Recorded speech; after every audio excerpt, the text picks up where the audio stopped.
Oh, I've got you under my skin. Oh, I've got you deep in the heart of me. So deep in my heart, that's not really a part of me. Mm-hmm. Oh, I've got you You're not kicking in? Nah, man. under my skin. We have 2 hours to go.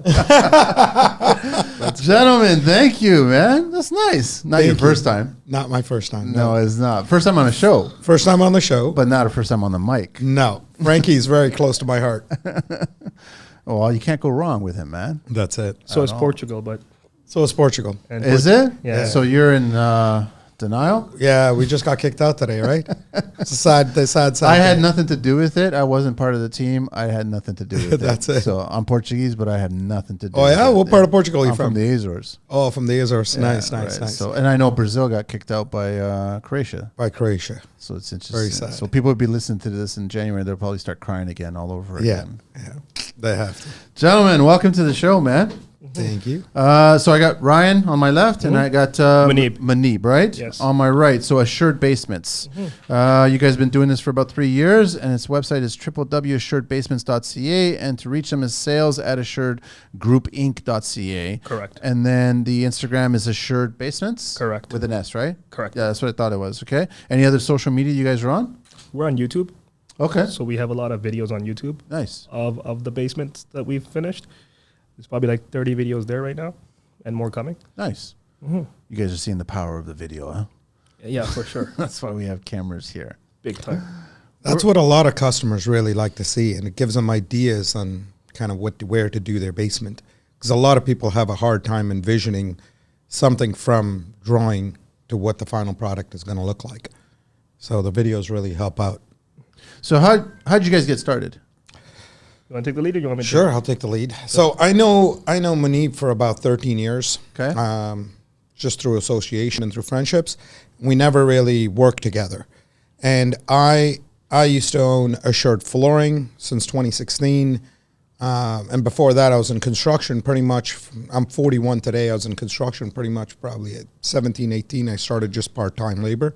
What's with all you 40-year-olds lately on the show with no gray hairs at all, man? No gray hairs? I'm trying to I figure got it out nicely when cut. my gray hair started showing up, and I don't know if it was maybe mid-40s it started showing up. Yes, probably. Yeah. The stress hasn't hit yet. I'm wondering if there's like a Just for Men kind of thing happening with all the guests or something. We got to come all nicely cut to your show. I mean, that's the first time I'm being on camera. So Sorry, I interrupted you, man. that's okay. Yeah. So I primarily was running Assured Flooring at the time that Maneeb was coming, and Assured Flooring does flooring after water floods and fires, mainly for the insurance companies and for restoration companies. Okay. So we did a lot of work with the restoration companies. We did a lot of commercial work and some residential as well. And what happened, Maneeb was working with a few other basement companies, and he was kind of starting his own thing with another partner. And he came to me and he asked me if I would help them out. I was just way too busy just before COVID, and then as COVID started I started helping him out a little bit, and then as COVID started in, all our commercial work started closing, and then he was still right there, and I just started shifting the gears more towards the residential work, and then it expanded and it blossomed from there. A lot of people needed a lot of help during COVID renovating their residences for working from home situations, and a lot of people needed to separate themselves from the rest of the family sometimes while they were working, or just to another space to live. Yep. And basements became a thing. And we kind of captivated on that market, and we are still growing strong. Nice. So then you got into it. So myself, I'm the sales aspect of the residential construction game, if you want to call it. I was always selling, whether it was water tanks, I did that for years. Got into HVAC, sold a lot of HVAC. When the rebates were in, then I came into the window business, did that for a couple of years. And I was always in a sales management position where I'm training other sales reps to sell home improvement sales. So pretty much since university, I've been doing this. Pull the mic closer to you. Yeah. Or either or, just bring Sure. it. Yeah, that's fine. So I never had really a job, but it was always a sales part of construction. And I got involved in the basement industry prior to him with some other companies and stuff. And I saw where there is a need for improvement, but I wasn't able to take that step at that point. And I was still selling. And then I turned 30. And that's when the hoo-ha moment came where my wife told me, hey, if you really want to be able to answer the customers in a way where you could say, hey, man, I'm responsible for everything, and not say the company is the one that's going to do this since you're just a salesperson, you got to take that next step. And we were talking in that time. We reconnected after a couple of years, and just all the energies kicked in, and we came up with the Assured Basements. And we do Ontario. We did a couple hundred basements in Ontario in the 3 years that we've been doing this. And now we're going into Alberta. Oh, wow. So that's kind of where we're at as of today. Okay, so I want to talk about basements because basements, whenever you get clients coming on board, they don't look at basements the same way that they look at the other 2 floors, right? Mm-hmm. And when I say that, I mean budgetary wise. They look at it like, yeah, we want all that extra living space, we want all that extra functionality, but we don't want to pay the price that we would have paid if we paid the first floor or the second floor. Same amount of square footage, basically speaking, outside of the mechanical area, right? But they're expecting you to do the basement for far less. How do you guys handle that? So there's a lot of ways. I mean, Maneeb's more on the sales, I'm more on the construction. Basements are not only less square footage. I mean, they're about the same square footage. They're a little more complicated of a build. Yeah. Because with the first floor and the second floor, your main flooring goes on top of wood. Yeah. It's easy to correct it. With the basement, it's on top of concrete, generally. So it's very hard to correct it if there are issues. Also, any type of plumbing, any type of electrical, especially the plumbing, is going from under the concrete up. Mm-hmm. So anything you have to do, you have to be very precise in your measurements because it's not very easy to correct it once everything is done around it. What do you mean you're running the mechanical underneath the concrete? Why aren't you? So if you are, I meant the plumbing, sorry. Okay, so yeah. the rough plumbing, when you're bringing a toilet, you're breaking up the concrete and you're running the plumbing roughings under the concrete. Yeah. Sometimes we're running mechanical under the concrete if you're going with underfloor heating. Yeah. But primarily, everything is done under concrete. Once the project is completed or closer to completion and you're doing your final plumbing, it's very hard to correct anything. So in that respect, all your measurements have to be very precise, and it's a much harder build than the first floor and the second floor. But to more answer your question, how do we battle talking to people and talking to them about costs? We have a very, very detailed price list. Okay. That we have created over the years. A sandwich board. A sandwich board. Yeah, you could call it that. So what? Like it basically something costs X amount. Something costs X amount. That's it, right? And we stick to that price list as much as possible. Okay. Right? We don't, change it from one customer to the other, and we have everything calculated just over time. Everything calculated to cost on that price list. So, explaining to someone that their basement is generally 1/3, if not half in some cases, of their home, and any cost of renovation would be half to 1/3 of the cost of their build is a challenge. But most people seem to understand that when we go into the simple questions of, how much did your house cost you?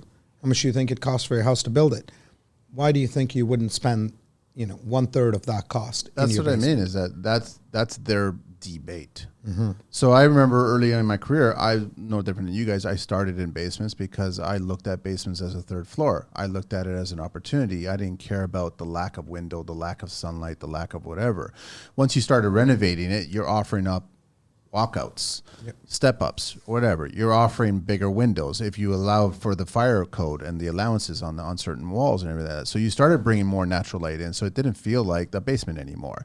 But I was doing basements in the beginning where, 1,600, 1,700 square foot basement, and you're doing a budget of like $250,000 to $300,000, right? That felt correct, right? But then lately, there was one that I recently went to go quote out. I think at the start of the year. There was a grocery list the client actually offered to me. It has to be a legal basement apartment. It has to have the separate entrance and all this other shit, right? Started larger window openings. Basically the whole grocery list that I offer, right? Then it became a conversation because I've got the sense that this person doesn't understand what the term legal basement apartment means. So I asked them, what's your budget? And they said, we have $25,000. So, I mean, it was probably a 600 or 700 square foot basement. So it was a smaller basement. But if you want a legal basement apartment, there's no way in hell that you're going to get this done legally for $25,000. You might be able to get it done that it will last a day or two after it's completed for that amount. So then I walked away from it. So I had, it's easy for me to say no these days, right? So I'm sure that you guys get that all the time where, sure, they've spent a house, they bought a house, they paid $1 million. Technically speaking, first floor costs 500, top floor costs 500.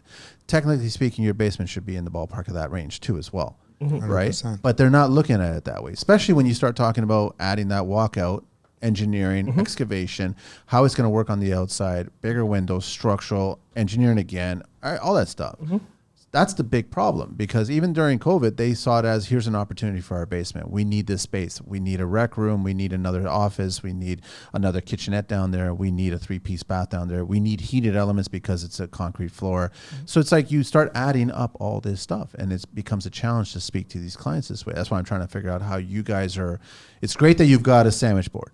That's amazing because now, fine, you want a rec room, it's this size, here's the much. You want to heat it throughout, here's how much. If you want a 3-piece, this is how much. That's great. But I'm finding resistance from the clients. So I'll elaborate a little bit more on that. Since we're primarily only a basement company, all our marketing is basements. Great. And then me as the sales manager, I have 5 sales guys that I trained and go into homes.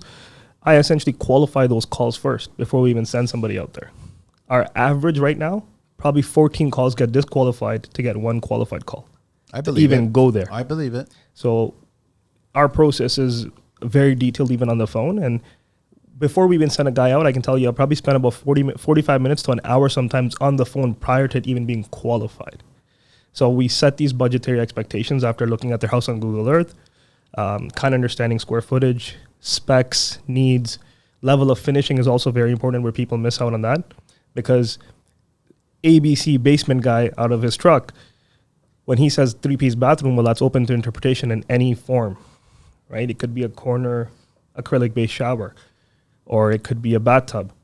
But the details really matter because every little thing you add can get very costly, whether it's a feature wall, blah, blah, blah, blah, blah. So we basically have all these detailed conversations, and before our sales managers or estimators go out there, they have a list of their grocery list already, and they get a recording of the call as well in some cases, so they can listen to it to kind of know what this customer is about. Okay. And then they kind of bob and weave with them inside the basement, draw it up. Then the sandwich board only comes out at that point. Got it. To even qualify the sandwich board, there's probably about 5 hours of work prior.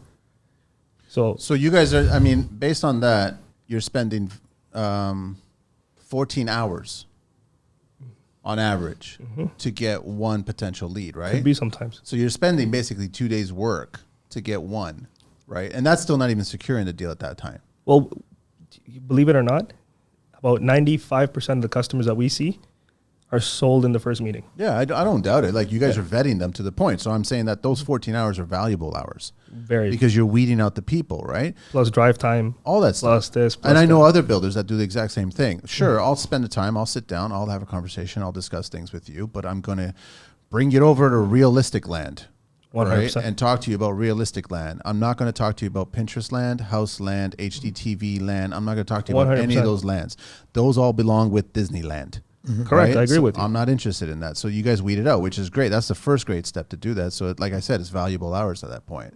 What are people asking for in the basements? Are they primarily looking at it as income properties or extended space for their home? It's a very good question. I can just tell you in the total 5 years that I've been doing this, I've done a couple thousand basements now. And I would say it's probably like 2% of the clients are the legal income qualified even clients that have the budget and actually understand what a legal basement, like you said earlier, is, because none of them do. Like, and there's nobody that has really figured out how to cater to that client yet, because there's no information for the client to begin with. Like they hear it on a kitchen table, sitting, eating liver. Hey, why don't you rent out your basement? Sure, I'll call a basement company tomorrow. they have no idea what it costs. Like minimum, like I've never seen a legal basement less than 100K, just to put it out there. That's right? bare bones. So on the phone, when you even kind of come to that number, already it's like they're not interested. Yeah, 100%. Financially speaking, they're not interested. And then there's a lot of people that do it illegally out there, which we're not, right? I know, and they do it because they don't want to pay the money to do it properly, or do they do it because they feel certain municipalities are preventing people from doing certain kitchens and stuff like that, right? Go ahead. So that's to answer this question as well as the last one that you asked. I think the provincial government as a whole has really taken a seat back on enforcement between contractors, and really gone after more new home builders where they force you to be registered, force you to have all the certifications in order to meet Tarion. But they really took a seat back with general contractors. And what I mean by that is this. I actually we're finishing a project in Bowmanville right now, a basement. The basement for personal use, I think it was about $150,000. His neighbor came in and said, wow, you guys did a phenomenal job. You should come take a look at my project. And I went to take a look at his project just because I was there. I was meeting with the client, making sure everything, the finishing touches were there. I went to meet with his, and I saw a basement that was partially framed, partially plumbed. So he was in process? He was in process. Okay. Partially, there was concrete littered on the side of his house. And I said, what is happening here? Oh, I wanted you to come take a look because I'm building a secondary suite and I don't know what my contractor is doing. Okay, but you should trust your contractor. I was ready to walk right out at that point. Why did you call me if you already have a contractor? Let him do his job. And then he said, well, the contractor has failed 7 inspections. Okay. I don't think I failed 7 in my lifetime. Same here. I mean, how have you failed 7 inspections? Well, he's failed 7 inspections just on the framing. Holy cow. Okay, so can I see your permit? So I pull up the permit. I'm going through the permit. I'm like, where did you get this permit from? And he said, oh, I found some guy online and paid him $1,500 for the permit. Somebody drew a whole permit package for $1,500. Yes. Okay. And then what was your next step? Well, I went on Kijiji and I found a guy who came in and quoted me $35,000 all in. So what happened? Well, the guy started doing his work and then he disappeared. Okay. This is a real story. And I'm like, then what did you do? Well, I found another guy on Kijiji who came and said $25,000 to finish the work. Did he pay the $35,000? Yes. So, and then I found another guy who offered me $25,000 to finish the balance of the work. And then I said, okay, so what now? Well, this is the guy that failed 7 inspections. The second guy. The second guy. I'm like, okay. He's like, do you see anything wrong with the project? I'm like, a whole bunch. But maybe let the guy finish the work. I didn't want to badmouth anybody. I didn't want to get myself into the mess. Right? I was getting ready to leave. He chases me down and he said, what happens if I hired you to finish the balance of this work? I turned around to him and I said, well, first for me to even meet with the municipality and quote this, I would be asking for a commitment somewhere between $50,000 and $70,000. Oh, well, that's a little too high. Okay, then let your contractor finish the work. But he's already paid that. But he's already paid that. And that's the problem. We have all the municipal licenses of almost every jurisdiction that offers one, and we have passed the tests. We have a showroom that they can come to and select their items. We have employees, trucks dressed. They expect us to compete at the same level of a guy who went to, a city trade school, bought himself a truck, grabbed a couple of tools, and thinks he knows what he's doing. Then on top of that, if you pull up permits online, you will find lots of companies offering to draw permits for between $1,000 and $1,500. I didn't even know these guys existed. Oh, yeah. It's not one. it's about 10 to 15 of them So- minimum. But why aren't these homeowners or are you guys doing the drawings yourself, or are you guys working with an architect? So we work with engineers, architects, and we do the drawings ourselves. Okay, so it's their scope of work, it's their pay. Sorry? It's their work, it's their responsibility. Correct. So So, eliminating the idiots that are online selling this service. so people go online, get the permit drawn, then they give it to us, and then they shop around with this permit. The only problem is to actually have someone value their time and their work. These companies are sending one person. Some of them are really good.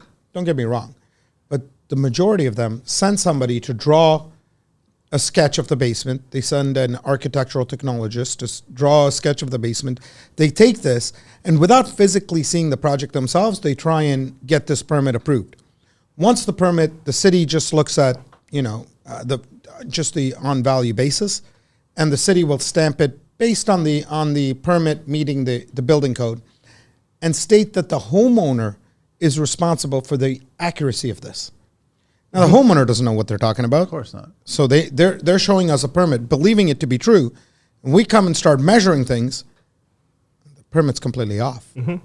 So now we have to take this permit, apply for a revision of that, which is almost costing the same amount of money that it would just take to do the permit from the beginning. Yep.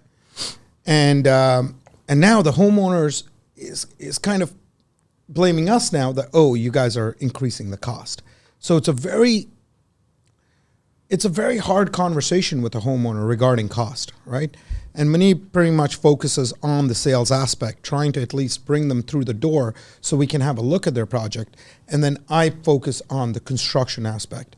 I take these drawings, break them down into every little detail, and try and focus on just what it would actually take to do this, right? Because if Maneeb was to spend all the hours actually in someone's house breaking that basement down, he wouldn't be spending 14 hours to acquire a customer. He would be spending almost 60. Yeah, that's true. Right. What happened to the neighbor there? He said he'll hold off until his contractor can figure something out. Did you ask him where he got his budget from? His amount? Kijiji, the Well, contractor. no, the first contractor gave him a number, and that was where he got his budget from? Correct. Yeah. But then now he's got a second person. He got that budget from that second person Correct. to finish it, right? Yep. But now you've given him another number, Yeah. which realistically it would have cost all three of those numbers All three of those numbers minimum. to do it. Yeah. Yeah, so I mean that's where the education process. But he's got to I'll fault TV with income property the show. Mm-hmm.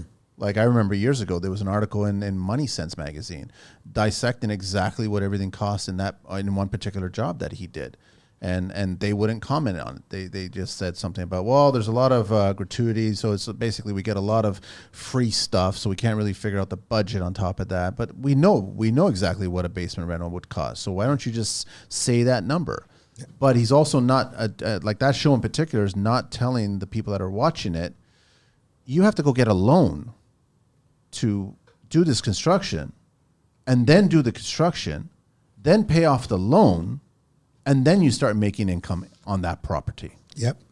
But they paint that picture with a wide brush saying that you do this construction right now, you start making income per property tomorrow. That is actually possible. And we do help But you're borrowing homeowners. money at that point. Correct. So we do help homeowners with that. So we have had a lot of homeowners come to us and say, guys, you know what? We love your work. We've seen the videos. We've seen your showroom. We love what you guys do. However, I can only afford X. And you're telling me it's Y to build this basement the way I want it, with the walkout and making it a completely legal basement that I can rent out. So we sit down with them and we formulate a plan. Well, let's see, Mr. Homeowner, how long have you owned your home for? Where can we help you get the financing to do this?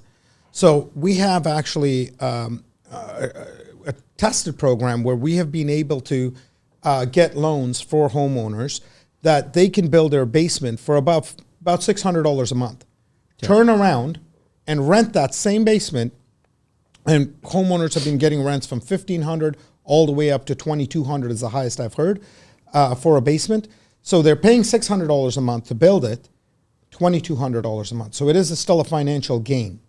So, and then homeowners have walked up to us and told us that, their accountant helped them because we are actually licensed contractors. Their accountant has helped them write off some of that money that they have spent in building their basement as an income property towards their taxes and the income that they're earning from the home. Wouldn't the full amount? Correct, but it's taxed amortized over years, Okay, right? so So they have written off some amount per year. They can't do 100% whatever the cost of the construction was. You Have to bring it over a few years. I'm not an accountant, but But my understanding is that you could if it's you should be able to. because the same way that you're collecting the rental income, that's actually capital for you now. So then Correct. you have to declare that. Correct. So it's the same respect that if you spent whatever argument's sake $100,000 to renovate this place to create a legal, and now that's the other thing. It's that word legal. It has to be a legal dwelling. It has to be a legal. So now so you got to meet all fire and sound code, all that stuff, Correct. right? And then that way you can submit it. Yes, all the expenses that it costs you to do this go towards all the rental that's coming in. Towards all the rental income and Yeah. the taxes you would have paid on the income of that property. Exactly, right? Which is smart. I've been seeing a lot more companies offering that, which is great. I'm assuming that there's also an interest rate attached to that as well, too, There is an for interest that rate amount, right? attached. But now you don't have a homeowner worrying about, I have to drop 150K right now. It's done. I guess the work is done in the next 3, 4, 6 months or whatever it is. Correct. And it makes it a lot easier for them, right? Correct. That's yeah. So on our best, we have built an income property I think in about 9 weeks 9 weeks. from start to go. And that's How many square feet? about 800 In about Vaughan, 800 right? in 9 weeks. The one in Vaughan? Yeah. And that's including One. the permit and inspections? No, not including the permit. From Okay. start to finish. Construction Permits- start. Construction But then starts. you still have inspections. Correct. Right in the middle. Inspections take a day. As long as you know what you're doing, you won't have any issues with inspectors. Was that basement with a walkout too? Yes, with a walkout. Yeah. We just did one in Guelph, and That was 10 weeks. that was 10 weeks too. We just did one in We Guelph. built the walkout, yeah, Now the permit took us 3 months to achieve, in Guelph. Okay. and then from the time we start with a walkout in Guelph, it was 10 weeks. Okay, so Done. let me do a little history in construction, and then I'll ask you guys how you guys pulled that off. Sure. What is the largest underground complex in the entire world? It's here in Canada, by the way. It's in Canada. Largest underground complex in the entire world. Wow. Montreal, Quebec, the underground Bell city. Center? No, Montreal. No, underground city, or La Ville Souterraine in French, is the largest underground network in the world. It's 32 kilometers of tunnel cover, more than 41 city blocks. Wow. So this would be similar to the Path in Toronto. Oh, this is a lot bigger than A lot bigger than the Path, yeah. What is the deepest underground city? It's not in Canada. This Don't tell me one, it's Dubai. no, it's not Dubai. They're more visual. Deepest underground they're city above would the ground. probably be in Europe. Turkey. In Turkey. wow. Okay. Cappadocia. Cappadocia. Cappadocia. That's it. Right, yeah. there you I've go. heard of that, yeah. Thank you very much. Located in central Turkey, is home to no less than 36 underground cities, and at a depth of approximately 85 meters. Wow. It's insane. Knowledge. What is the deepest a human has been underground? Now this one, Marianas Trench. In the ocean or in the... no, not in the ocean. Not in the ocean, This is just actual. This is underground. actual Earth. This would be Russia. The Kola super sense. deep. Super deep borehole, SG-3, is a result of a scientific drilling project from the Soviet Union near the Russian border with Norway on the Kola Peninsula. The project attempted to drill as deeply as possible into the Earth's crust. Wow. Maybe they thought they could get to the U.S. that way. Nah. They were digging a walkout for the basement. That's right. After 5 years, the Kola well had reached 7 kilometers down. Wow. Work continued until the project was abandoned in 1989, because the drill became stuck in rock at a little over 12 kilometers, almost 40,000 feet deep. This is the current record for a depth of reached by humans. I wonder what the pressure is down there. I have no idea. Probably man. significant. I was going to ask you guys, so how do you guys pull that off with that 9-10 week window? So we frame in 3 days. All our employees are we specialize them we figured Where are you guys getting your employees? just A lot of experiments. a lot of them were already with us, like were with me doing the restoration work. I just decided to specialize them. So our framers frame, our drywallers drywall, our tapers tape, our painters paint, our tilers tile. And they generally sometimes have a sub-trade just in case we get a little bit slow. But for the past year, it's consistent 2 to 3 basements starting every week. So it's been a stressful year. It has slowed down a little bit with this recession. However, it's still pretty consistent. We're currently booked all the way to March at two starts a week. So you're framing in 3 days? In 3 days. All bulkheads and everything? Everything. Correct, yeah. 3 days. All timber, not is it steel studs or timber? Timber with steel trucks. Steel on the bulkheads, and bulkheads. the ceilings. Yeah. Okay. Yeah. So we're framing in 3 days. If we have to do furring channels, we add a day for furring channels. So we're framing in 3 days. Then, So this, let's just kind of keep it straight. So this is not a legal income property. This is a legal income this is a legal property. property. Oh, yeah. Okay. All right. So we're framing in 3 days. We can do a walkout in a week, right? Dig is 1 day. Frame, then we rebar the second day. Get it inspected. Right, we try and book the inspector in the morning. Book the truck in the late afternoon. Truck comes, pour the concrete. Book another inspection. It's passed. You're pouring the retaining walls and the stairs all at the same time? All at the same time. Okay. And then what about any forming imprints? So the forming's done the day before. No, the forming imprinting. Sorry? So when you are pouring the stairs and the retaining wall at the same time, you're going to get forming imprinting in the concrete.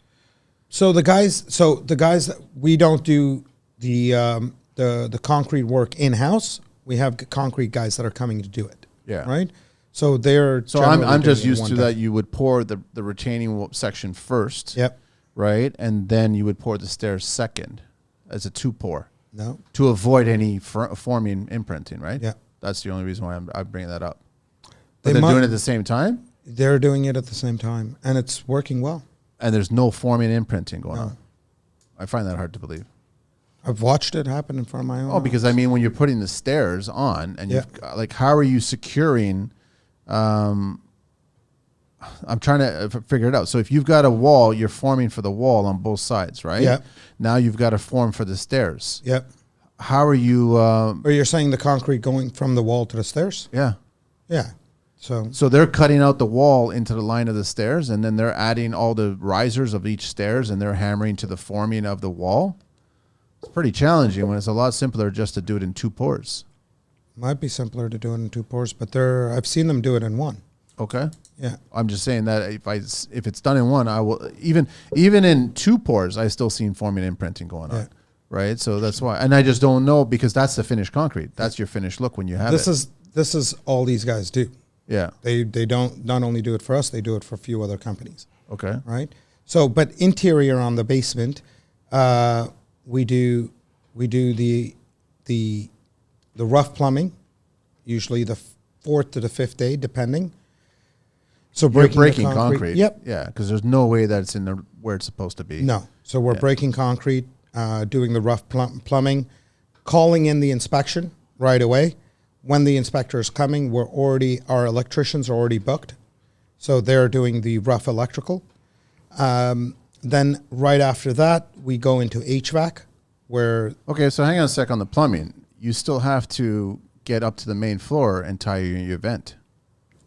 but the vents always come down to the basement as well. No, you but- just tie into the vents that are coming from the stacks. Okay, so are we talking about a basement that has a rough assembly already set up, or are we talking about a basement that doesn't have any rough assembly whatsoever in the basement? Generally, and we had to cut into the main floor, probably Not the main floor. So we all know that if you run a vent, you have to run a vent for any plumbing fixture in the basement. Mm-hmm. That vent has to be above the water table on the main floor. Mm-hmm. So you have to tie it in either above your vanity or Yep. above your sink in your kitchen. Correct. So those are the only 2 spots or your laundry if you have a laundry on the main floor. So either one, all 3 of those, depending on the geography of the basement, you have to somehow get a pipe upstairs and then put a T and connect it to, and that's your vent that's connecting to technically a wet vent that's not at that point going to the attic. Most of the vents that are going to connect to the first floor and even higher than that they do also exist in the basement. So it's already a pre-existing. It's already a pre-existing vent. Okay. Right? All right. So we tie into those. In maybe a few basements, we had to tie into the vents into the first floor. But that's... It just means like if you go to the kitchen, Yeah. you're damaging backsplash. If you go to the laundry, you're damaging drywall. If you go to the powder room, you're damaging drywall. You have to make a hole to make a cut in the T, right? correct. You have to. Yeah, but that has only been in maybe 4 or 5 basements. Okay. Right? 4 or 5 basements. Out of all of them that we've done, we actually had to go to the first floor. Okay. Most of them you can find a vent existing in the basement already. Okay. So we could tie into that vent. The city inspector is coming again after HVAC. After HVAC, the city inspector is coming. Then depends. We generally, the only time we would call the inspector after that again is if there's spray foaming. Otherwise, we love doing basement wrap insulation. We will replace the existing insulation with basement wrap, but pre-framing. That way, your vapor barrier is behind your studs, right? What's And the basement wrap you're talking? The basement wrap insulation versus the building code wrap? The R20 yeah. full wall with The 450, the 4 foot whatever wide insulation bat. not 4 bad. foot by 50 feet wrap. Yeah. So wrap. it's already with vapor barrier attached. So, but that's generally the code, or if it's an older house, it's only done for the top 4 Correct. feet, right? So generally, if it's an older house, you'll only find R8 done for the top 4 feet. Yeah. So now that you guys are building a new structure in the basement, you have to abide by the new rules now. Correct. So we're going to R20. Okay. So are you keeping that roll on, or are you It taking depends it down? what the customer wants to pay for. We have different, like back to our sandwich board, we can add up to R20. So all that means is adding insulation to that current basement wrap. Secondly, removing that basement wrap and replacing it completely with brand new basement wrap on the top and on the bottom. That would be the second option. But you guys do know that you can't add insulation in front of that, In front of what? of that 4 foot roll of insulation wrap. Not true. So You as no, long hang as- on. I didn't finish. Yeah. You have to cut open the vapor. Correct. Yeah. As long as you don't have 2 vapor barriers, you're fine. Exactly. So you basically cut slits right through it, Correct. and then you add to that. Correct. Right. So whether it's R8, then you add an R12. Whether it's R12, you can add an R12 or an R8. Yeah. Depending on which well, way basement you you go. have to get an R24, I think. Right? R20 R20 is the minimum code. Okay. Yeah. R20 is the minimum code. So generally we'll do that pre-framing so that it passes the inspection. So the insulation inspection, the framing inspection will pass right with the framing inspection. What is the R value of that wrap? The R value. It's R8. The original? Yeah. Depending on how old the home is. Sometimes you'll find R8 on the wall. Sometimes you'll find R12 on the wall. Okay. And if you go really pre-1950, you won't find anything No, on there's the wall. nothing on it, right? There's nothing. So if you're leaving it up and you're adding, you got to meet the R20, then Yep. you're just going to add a bat that's going to be R12 or whatever. R12. But then you're going to add another bat on the bottom of it, and then We'll double it at the bottom. Yeah, and vapor barrier the whole Correct. thing at that point. But generally, what we would rather do is just run another basement wrap at the bottom and just cut the vapor barrier, add to the top, vapor barrier the top. Okay. So that it's all behind it's all behind the studs. Oh, so you're still putting that, but then the bats are not going in between the studs? No. Oh, so you guys are doing the 4x8 sheet of R something. Sorry? R12. You're doing a 4x8 insulation sheet. 4 by 50 insulation roll. What's our value on that? R12? 20 R20. Correct. On top of that. on top of that. Okay. So that keeps the heat locked to that keeps the cold locked to that cement wall, rather than bringing it in front of the studs. And now you have the cold actually touching the studs, right, and touching any type of plumbing that we want to run through the studs, or touching any type of electrical, or giving the little spots where the tuck tape will never perfectly tape around the electrical box. So let me ask you, I'm not a fan of that wrap. Why? Because it gets compressed when you secure it to a concrete wall. Mm-hmm. Insulation doesn't do anything when it's compressed at all. Yeah. So if you're adding another roll on the bottom, how are you affixing that to the concrete wall? You're compressing it, right? No. So On how the do you top and know? on the bottom, Staple. you're basically using an 1.5 inch nail right into it. An 1.5 nail into the concrete. Into the concrete. So you're hammering Same a way nail. that no. It's done by It's like a staple almost. It's not a staple. It's done by a It's a shooting thing. By a I'm not that. can't remember just off the top of my So head. the insulation is not compressed at all. No. What about the second roll? Because you're saying that you apply all the insulation before you apply the studding, Correct. right? So I'm trying to figure out how you're not compressing any point of that insulation. So that's how so it goes from the top down. Yes, 4 feet. You're securing up and down, Yes. right? On the metal On the bottom line. part, how are you securing it? The same way. You have an 1.5 nail shot right into the concrete. Okay, so I'm getting lost at the 1.5 nail. Yeah. So insulation needs to be a minimum 3 to 3.5 inches Correct. thick. Correct. So how are you securing a collapsible material to an 1.5 So- and not compressing it? So you are basically so at the bottom where the vapor barrier is, you have the metal. No, the roll is 4 feet wide. Correct. Yeah. But right at the top of the bottom, you have a metal wire. Okay. Right. So you're shooting into that wire, so that's holding it, and then the Oh, bottom. so it's just a drape. It's just hanging there. It's just hanging there. Yeah, it's Okay. not. It's the insulation's not attached to it. Okay. And then at the bottom sheet goes above that, gets taped, and then shot at the bottom again. Okay. Right. And then Shot you to the frame- basement, the concrete floor. right to the concrete floor. Well, right at the edge of the concrete floor. Okay. Right. So that's what's holding that to the wall. Aren't the edges of that roll tapered? Sorry. So the top of the roll and the bottom of the roll, Yeah. it's wrapped in a plastic vapor barrier, correct? it's adhered to a plastic vapor barrier. Yeah, it's open on the other side. It's open on the other side. Okay. Yeah. All right. So it's open. So the insulation portion goes right to the concrete. Yeah. Okay. And then in front of that, no, you guys aren't adding it. It depends. You'll just build in the one that's missing. Yeah. And then you'll add this new one, and you're basically hanging it like a drape. Correct. And then you're building your wall in front of it. Correct. So you're sacrificing 3.5 inches just not to put the insulation in between the studs. You know. We could do that too, but here's the thing. Like, just to elaborate a little bit more, a lot of times when that conversation comes now, we're switching a lot to spray foaming.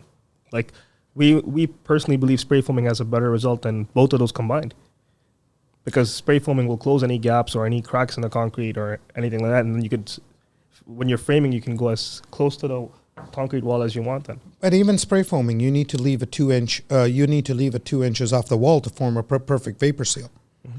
Well, yeah. So whether you're framing in a basement, you do, like, personally speaking, and just from experience, I don't want my studs touching that concrete wall ever, because No. there's no vapor seal. No, well, it's thermal bridging, Correct. right? So you've got a porous material concrete with another porous material, the wood, and you're wicking moisture from the concrete to the wood. Correct. So separating is fine. Yeah. I'm just looking at it like, why not just build your framing and then insulate it and then vapor barrier in front of that wall? you could do that too, but then you'll have to use rock wool, which is an R14, not an R20.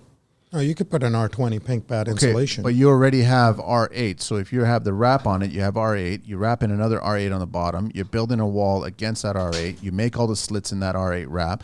Then you put your bats inside the studs. You save yourself your 3.5 inches of that wall being pulled forward. That's the only reason why I'm asking that, right? So normally Just what trying I've to done think is if it's 3.5 inches. I don't think it's 3.5 I've ripped inches. I off think it's 2 the wrap. inches. I've ripped off the wrap because I've never been a fan of it, because the way every so often there's a concrete nails puncturing it, sandwiching it, squishing it, damaging it. It doesn't serve a purpose. And then all of a sudden you rip that off and you start from scratch. I leave it an inch away from the wall, from the concrete, because you don't want thermal bridging. And then I bat it. I bat it or I spray foam it, right? But you're supposed to leave 2 inches from the wall. No.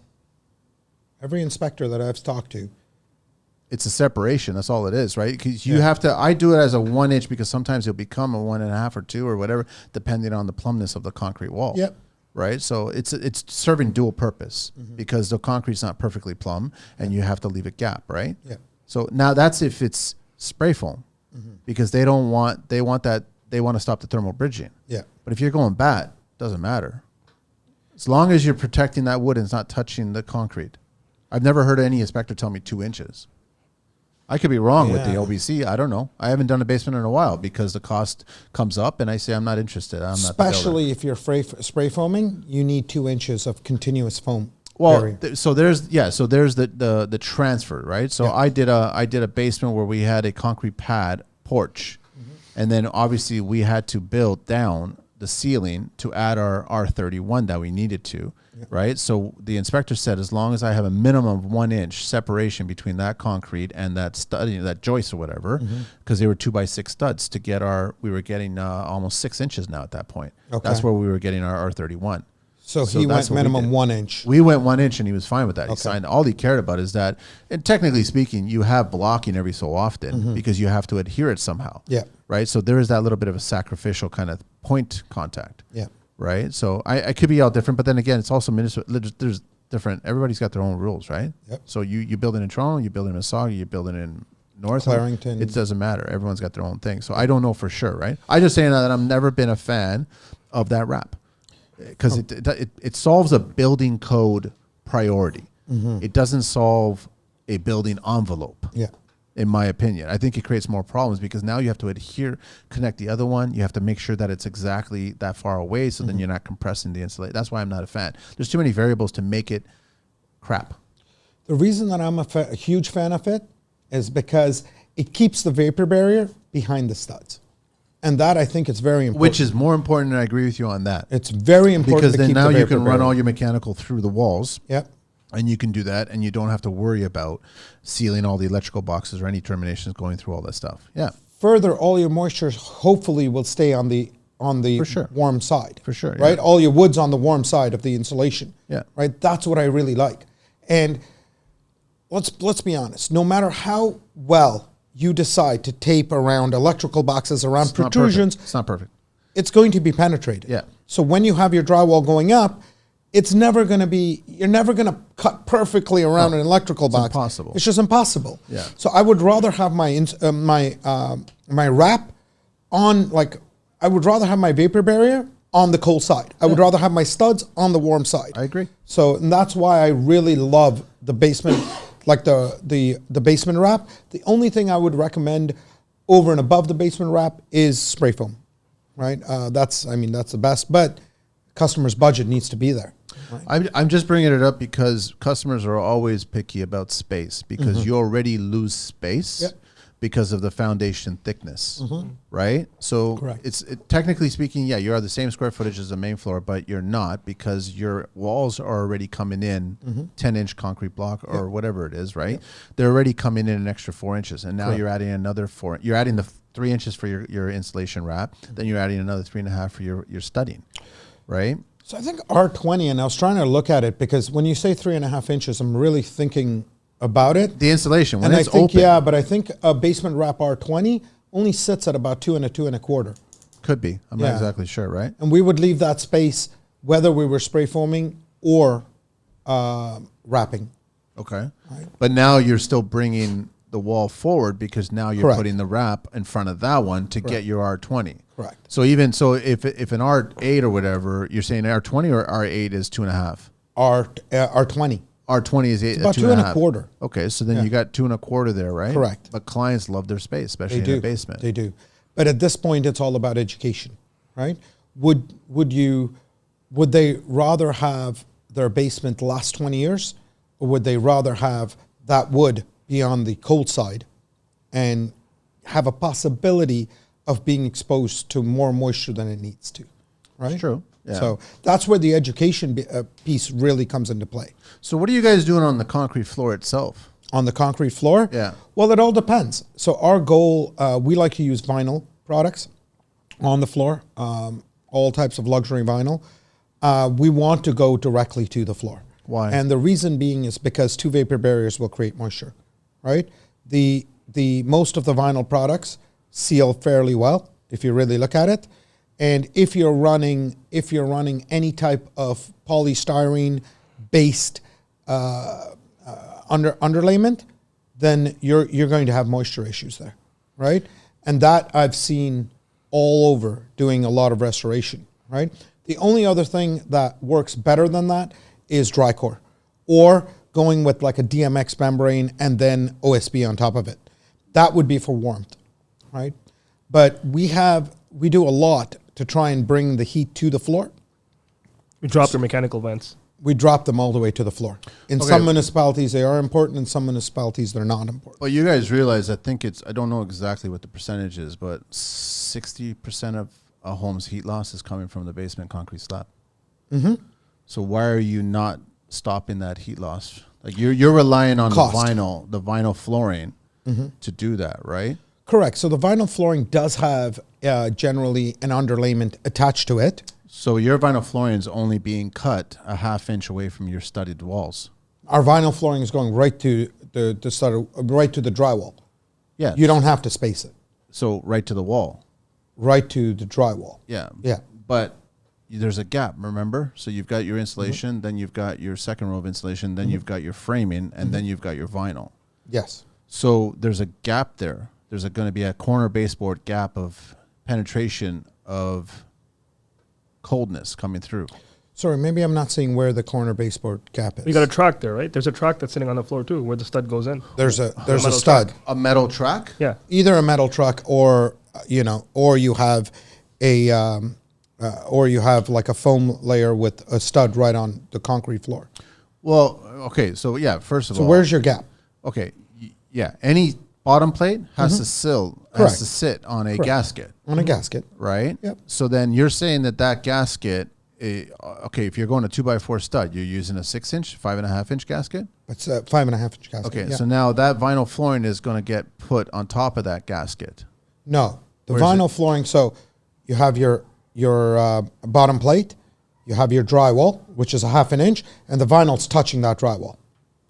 So the vinyl's touching right to the drywall. Okay, so are you guys trying to understand what I'm talking about here? Are you tuck taping that vinyl to the stud, the bottom plate, or the sill gasket? No.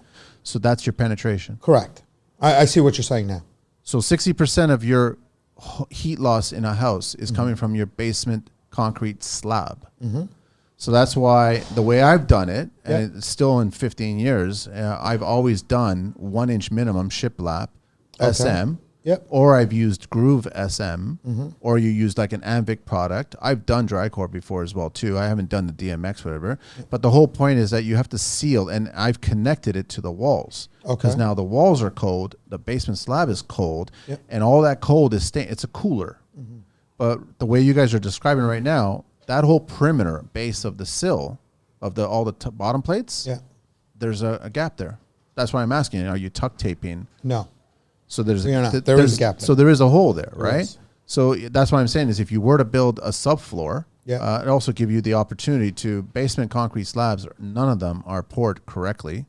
They're given to the guy that works on Fridays. And so it's like you have to do some self-leveling. I even gotten to the point where I've grinded down concrete because you've got too much of a high point. Yep. So then I put the SM, I put that all down right to the foundation wall. Then I put my subfloor down, generally a 5/8. I tap con each sheet, and then I connect that to the framing on top of that. My whole purpose behind that is that the cold is all on the cold on all three sides. 100%. And I would love to do it that way if people were willing to pay for that. But there's no point in doing something. So if you're 100,000 or 120,000, and then you have that gap, so what's going to happen is you are going to get moisture building up in that corner point.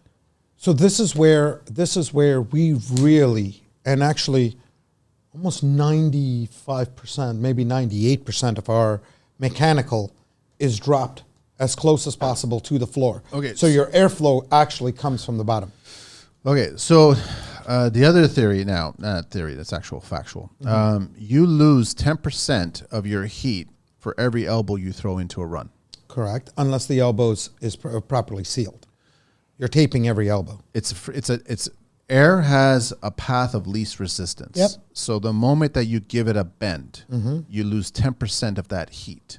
Okay. So whatever the temperature is coming from the furnace, and now it goes down a pipe or a duct or something like that, hits a corner, hits a Y, hits whatever, you're losing the calculations. So now by coming from the ceiling and then going to the wall and then coming down and throwing another one, you're adding 2 extra elbows there. So that heat run, depending on whatever it is starting from, it's already losing 20% more of the heat by the time it gets to the bottom. Adding the heat on the lower part of the basement doesn't make the basement warmer. Preventing the cold from entering the basement makes the basement warmer. Can I kind of talk about that? Sure. So our elbows aren't the natural elbows that you see with the normal ductwork. It's basically when our guys are dropping the vents, it's custom sheet metal from the top to bottom. Okay. It's a sheet metal drop. It's a vertical sheet metal in the stud. So it's in the 16 on center. I show you a picture of it. But there's still an elbow. There's an elbow on the top. You're correct. There's an elbow on the bottom for it to come out. No. No, it's a vertical cut. So it's a vertical drop like this. So we're doing. Air takes the least path of resistance. So air's coming down, goes down, Correct. it goes down. Correct. It doesn't naturally do this. You have to force it to do this. Correct. So the way you can avoid that is end the rectangular duct right where you want it. So we use a rectangular duct. So it's a three and a quarter actually by 10-inch duct. So are you not, because you guys are permitting this, right? So Yep. every city, as far as I know, requires your heat loss calculation. So you're redesigning the HVAC. Not every city. No? Not every city. The moment that I you think change. the only one we have actually had to do a heat loss calculation in is No, let me Cave correct, in Monahan. let me correct that. You have to rework a HVAC design. They're not asking for it It's if a- you it's are a- just bringing the duct to the if you're just extending the ducts. They're asking for it when actually only On a really furnace only move, though. came in On a furnace move. on a furnace move. They'll ask for it Yeah. if we're planning to move the furnace. So the moment you add a walkout Yep. and you're adding other windows, larger windows, They're not asking You for have to calculate the heat loss. Correct. Because now you're adding a door there, Yep. which is losing heat. And same with the windows now. It's a legal dwelling, so at some point you guys are adding an egress window. Correct. Yes, or an escape window. Yeah, but minimum 10 square feet, right? So that's larger. So now that's factoring heat loss. So you have to do a heat loss Sorry, calculation. where did you get the minimum 10 square feet from? For egress, for fire code. Not necessarily. You need 5 square feet to exit that building. So the Secondary. minimum window you can use is a 32 by 32 turn and tilt. You're achieving that. Tilt and turn window. Tilt and turn. Yes. But most people will choose a slider, which double is a slider 5 by, lift yeah, out. exactly. Correct. So now you still have the bare minimum to exit that place. Correct. Yes. So but a tilt and turn window is going to cost twice as much as a slider 2 by 5. It will. it depends on how much you're digging and waterproofing the exterior of that too, right? I don't follow you. So when you're cutting in a new window on the exterior side, you're digging right to the weeping tile. You're connecting a drain. You're extending a window well. Window well. You're waterproofing a foot on either side of that window well. So it all depends. The larger the window you put, right? Yes, a double slider lift out is cheaper than a turn and tilt. However, if you're looking at the size of the window and comparing it to the size of the dig, and then going further from that to try and waterproof 1 foot on each side of that window, and now connecting that bigger hole all the way to the weeping tile, the costs are negligible. Sure, fair enough. Yeah. But I'm still of the mind that because you're adding the door and you're adding a fire-rated legal exit point as a secondary, Yeah. you have to do a heat loss calculation because you are changing the volume of air that's being used to heat and cool the dwelling. Yes. It's affecting the upstairs. So you can't, which was a lot of people that do basements, we'll just tee it off of here and we'll just tee it off of here and we'll add a vent here because there's a door if we add the vent there. So you have to redo the HVAC design, also factoring in the main and the second floor. So there has to be an HVAC design submitted as part of the permit. So for there is approval. only one municipality that we have worked in to date that has asked for that. And that's all the way. Toronto Woodbridge, doesn't ask for Mississauga. it. Nope. Vaughan doesn't ask for it. Both properties that I've done in Vaughan, both of them asked for it. Pull up my. I can pull up If my. they change things and are asking for it, I'm surprised. They're They're making not it easier asking now, for it. by the way. They made it a lot easier. It's actually very interesting. In Edmonton, for example, if you do a legal basement or a secondary suite in Edmonton, they're asking for a whole new furnace just for the basement. That used to be the case here. Yeah. And then that was my understanding too. But then the OBC changed it that you can still use the same furnace to heat both dwellings. Yep. Right. But you still have to adhere through fire stops. Yes. That's a fact. Yeah. Right. So that's the other thing too. Right. So you got to be conscious of what's running through the basement ceiling, which is the main floor. There's lots of mechanical running through that. And that has to stay on the upper floors dwelling, not on the basement floors dwelling. You follow me? Yep. So technically speaking, if you've got a dryer vent going through a joist cavity on the ceiling of a basement floor, Yep. the ceiling of the basement, right? You have to double 5/8 around that joist because that's your fire stop. So yeah. So below the joist. They're not asking anymore to double 5/8 around the top of the joist. That's a fire code. Correct. They're asking to do it below. So they're just put it right below it. Correct. But then also the ceiling has to have either double fire, which is rated X. Double 5/8 are only asked for in dwellings less than 5 years old, right? So you're looking at which the ST rating and the FFR rating, right? So it depends. The OBC has many different ratings of walls. Depending on the municipality, you have to meet, and depending actually on the age of the home. So homes younger than 5 years old have a stricter light requirement, as well as a STC requirement, as well as an FFR requirement, than homes older than 5 years old. So you're saying that newer homes they require all these things. They require more than the older homes. Correct. Yeah, but my experience has been that the older homes have all required this stuff. It's a pain in the ass, trust me. That's why I keep on going back to that word legal. Correct. So double 5/8 drywall is not required in homes that are older than 5 years old. And actually, in Milton, for example, they're not even asking for 5/8 in homes older than 5 years old.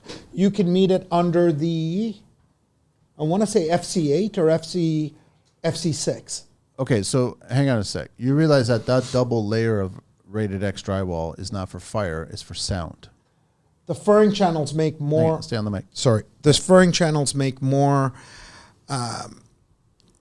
The furring channels separate the sound more than the double 5/8 in my opinion. This is based on OBC, so you're supposed to put one layer of Roxall, Correct. Correct. Whatever the Rockwall, company, right? Yep. Rockwall's In the joist cavity. Yep. Either one layer of resilient channel and one layer of drywall, Yep. or no resilient channel and double layer drywall staggered. That meets sound requirements. Correct. So when we are looking at permitting basements, we look at the requirements, whether it meets FC6 or FC8, or the age of the house really matters in that. So I don't understand how that works, because it's all new construction in the basement. So then all new construction has to adhere to all new building codes. correct, but there is a separation between homes that are older than 5 years old and homes that are younger than 5 years old. This is new to me. Okay. For example, we just permitted one in Ajax. Because the home is younger than 5 years, it's actually 4.5. The light requirement in a living dining space was 10%. If I show you a picture of the size of the windows that I had to put in there, you would think they're almost equal to upstairs. And actually, that project was really funny because we took that project from another contractor who had done it without a permit. The town had come in and put a stop on the project. We had to literally tear down all the work that was done and redo it from scratch. The homeowner had then got also a permit, which didn't make any sense. So we did a revision to that permit, and now are almost through the entire building. So we took, the homeowner had a 2-bedroom built unpermitted. We brought that down. We took the 1-bedroom permit that he was allowed, made it a 2-bedroom permit, which is what he really wanted. And the light requirement, because it's younger than 5 years old, needed to be 10% of the square footage.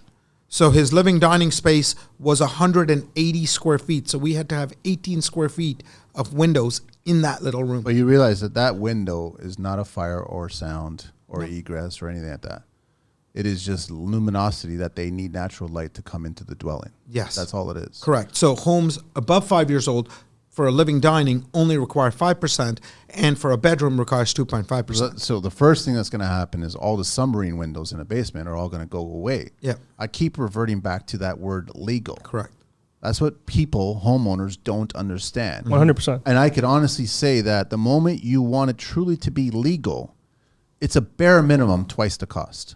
Bare minimum. Bare minimum. Bare minimum. Right? That's a fact. So if you think your basement, because you watched HGTV, is 50 grand, that basement's 100 grand before we even start talking about finishes and stuff like that. Yes. 100%. So that's why I was asking you guys, how are you having that conversation? Because I'm too old and I'm too fed up to educate homeowners on that level. That's where I come from. If you want legal, I'll talk to you about legal. Yeah. But if you really don't want legal, then go talk to somebody else. So this is the thing. So this is where the education of the customers really comes into play.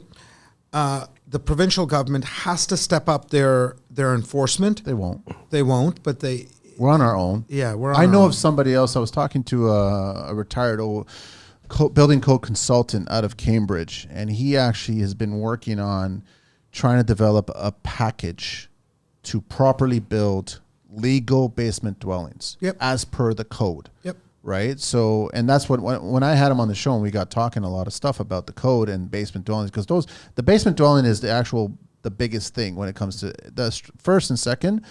That's basically you just follow the rules and you're all good. But when it comes to a basement, there's so many things that you have to be conscious of. That and then there's the fire, then there's a tenant, all this other shit, right? Mm-hmm. He started talking about nobody's ever developed a pamphlet, a booklet that homeowners could go online, review, understand, and get a better idea of what needs to be done properly. Nobody's created this. Yes, and it probably would be important to create, but until the actual provincial government steps up and regulates who can build a legal dwelling and who cannot build a legal dwelling, they won't care. Because if you just type in build basement apartment Mississauga, you will find tons of contractors not licensed by the city of Mississauga. I believe it. Brampton, even worse. Toronto, even worse. Kitchener has a licensing process. Why is it not being enforced? So the contractors that are insuring their businesses in order to meet the city requirements of Kitchener, obtaining the license from the city, from the town, or city of Kitchener now, it doesn't make a difference. Now, here's the thing. What happens if I build a project and I'm not licensed to build that project? The fine's $500. Not if you're in Toronto. Sorry? Not if you're in Toronto. If you're in Toronto, $545. I'll show it to you. You don't require a license to be a GC in Toronto. You do require a license to be a building renovator in Toronto. Not a GC. If you're renovating buildings. Unless they change something. They did change something. So in Toronto, you not only require to take an examination to be a GC, to be a renovator, a building renovator, you need to take an examination before you are awarded a business license to build. When was this changed? Many years ago. I can pull it up right now. No, it wasn't.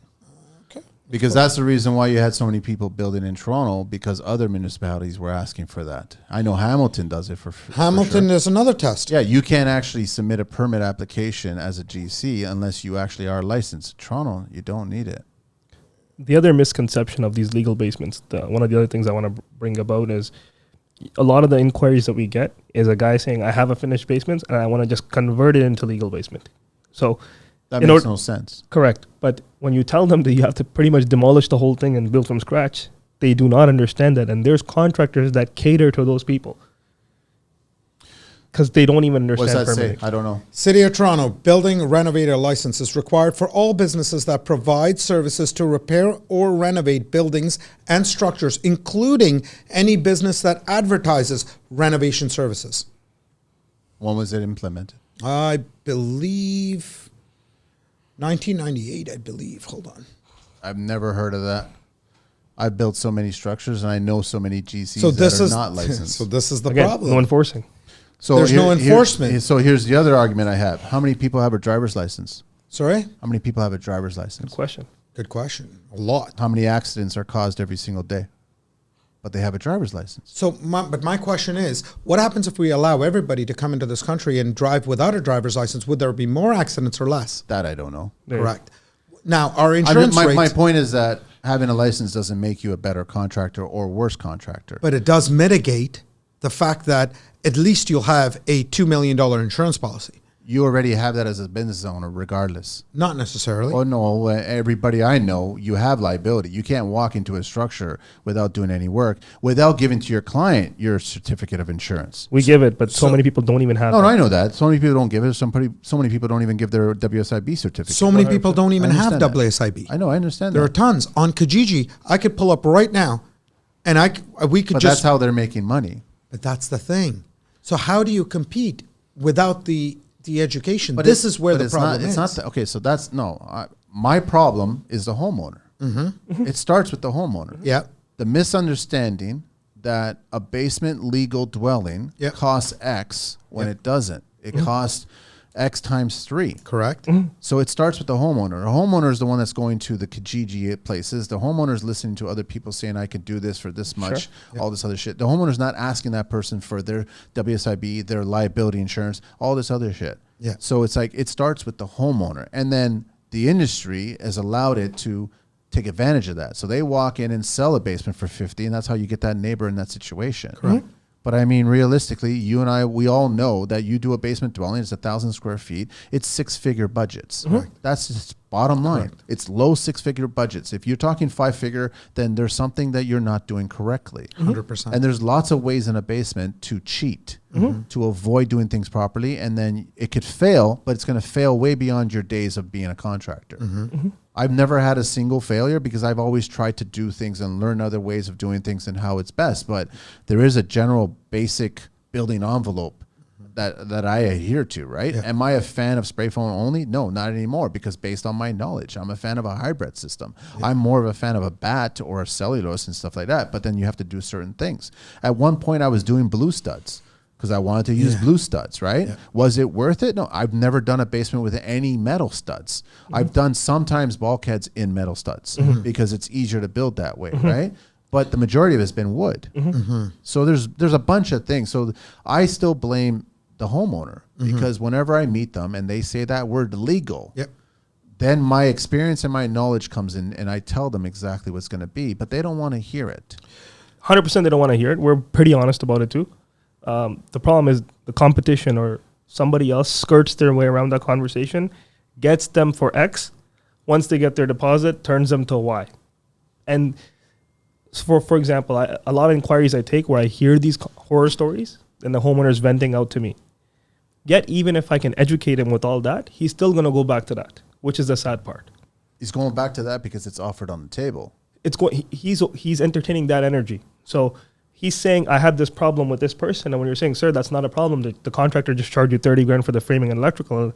He didn't tell you that's the complete basement, which you thought it was or whatever the conversation was. And a lot of these contracts, they don't even have a legal contract. It's a Word document. So I'm not picking a fight, right? No. Hey, not at all. The whole show is like about For discussion, sure. right? So everybody builds differently as long as we care about everything and how it's supposed to be done. Correct. Trust me. And we all know that you learn as you go and you try something new.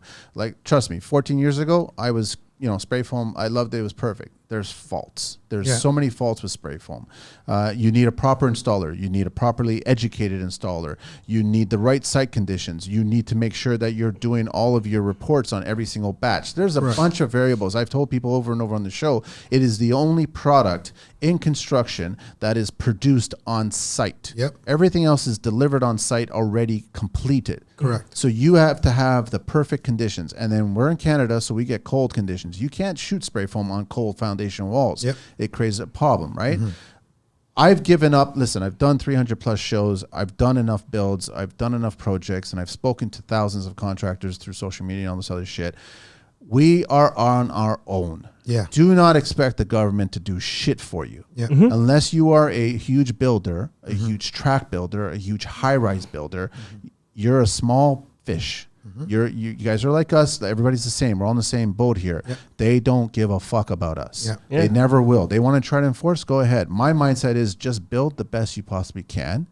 Ignore the jokers that are trying to take advantage of clients in the system and doing things for a certain dollar value and all this other shit. We already know that we're underpaid for the service that we provide. And just tell the client, I encourage you to go look for 2 other versions of assured basements. Get a quote from them, because if you find somebody else that has the right insurances, WSIB, all this other stuff, legitimate stuff, right? You're all going to be in the same ballpark within 10 to 15 points at the max. 100%. You find Kijiji, guys, it's going to be a 40 to 50% difference. That's a red flag. And all you're trying to do is educate it. But like I said at the start of the show, I'm too old and fed up to deal with fucking stupid clients that think that I'm wrong and they're right. The clients, I've said it over and over, and I don't give a shit, this pisses them off. They are the dumbest person in the room when it comes to construction. They do not have the knowledge or the experience that we do. Yes. I don't give a shit who you are. Yeah. All right. Unless you are somebody I know that has built over and over and you are a client, sure. And I've seen your work, sure. Yeah. But the majority of clients out there, dumbest in the fucking room. And they rely on their friends, they rely on their family members, and they rely on the 4-letter word HDTV and Pinterest and house.